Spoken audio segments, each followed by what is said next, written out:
Today is something different. I'll teach you how to change someone's life by telling you about somebody who changed mine.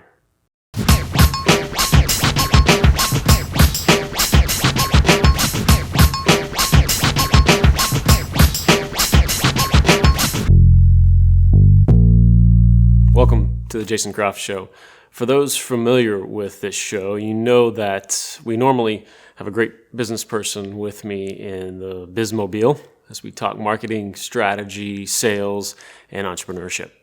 Today's show is different, though. Tim Ferriss might call this an in-betweenisode. So I wanted to share something with you all from my life, but I wanted to make sure that it was still relevant to you and helpful. I lost someone incredibly special this last week. We all lost someone.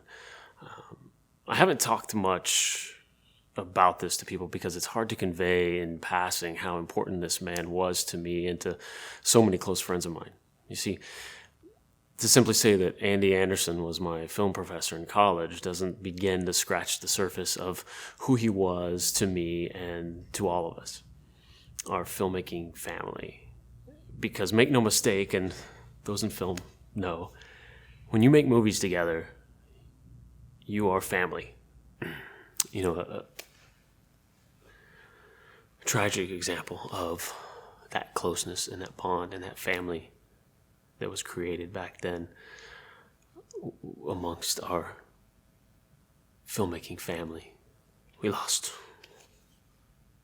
Kathleen last year.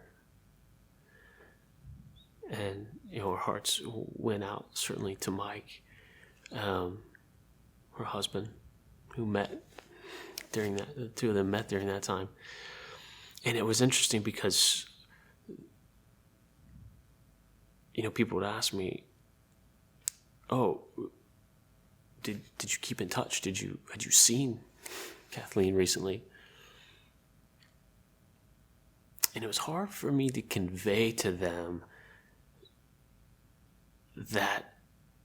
that length of time, that whatever that was, we last saw each other. I mean, it was different. It wasn't someone I went to college with that passed away. It was family. Andy Anderson was certainly a father to us all.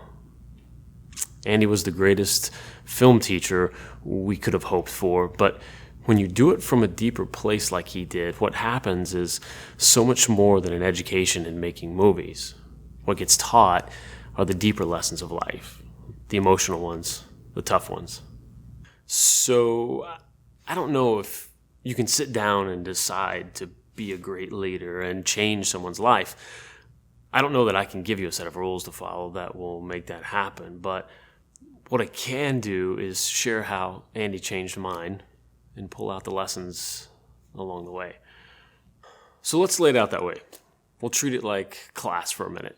I think that's appropriate. So first off, I think you have to care about those you lead. And before you go rolling your eyes, and I'm not talking about this Hallmark card carrying of, oh, teachers care about their students.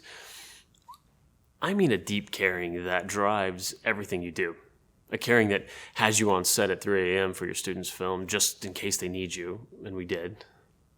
A caring that brings you back to teaching after selling your movie to Universal. A caring that opens your house to a student who so often needs a meal and guidance. A caring that let you fall on your face just enough so that you learned and then got better. Number 2, show them something bigger than themselves. Andy didn't just care about those he taught. He truly cared about film, the rough manual labor of it all, and the attention to the process of filmmaking. One of his favorite quotes from someone was about how filmmaking and screenwriting is hard work. Not like painting a picture is hard, but like coal mining is hard. He put that ideal above all else, and we loved him for it.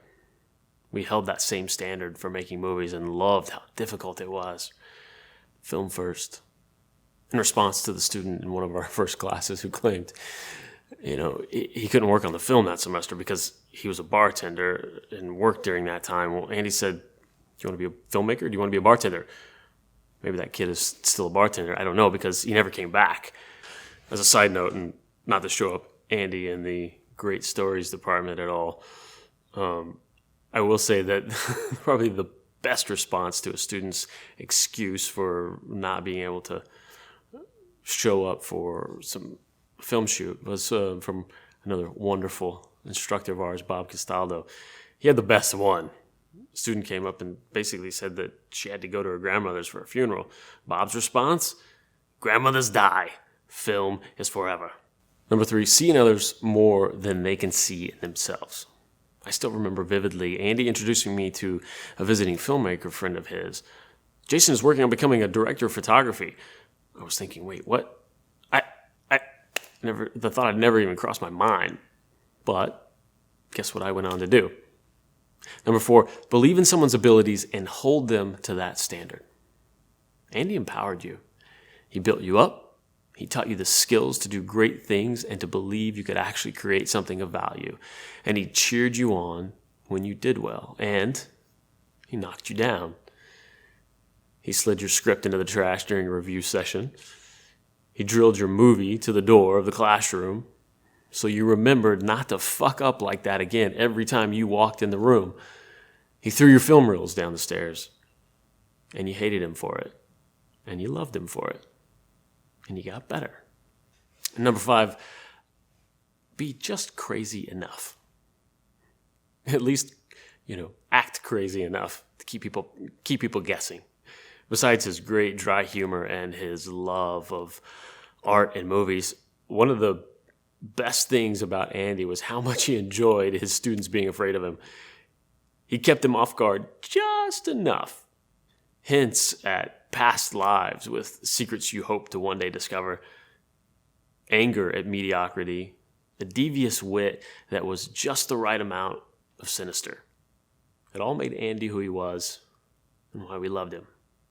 All of this barely scratches the surface of what Andy meant to us. The life-changing, difficult experience of working on his film learning curve, the countless days and nights shooting our own films, building our sets, editing in shifts. We built a family stronger than I had ever known.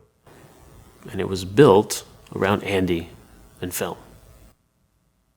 I know this is silly, but I remember at the time watching Meet Joe Black quite a bit. I'm a big Anthony Hopkins fan.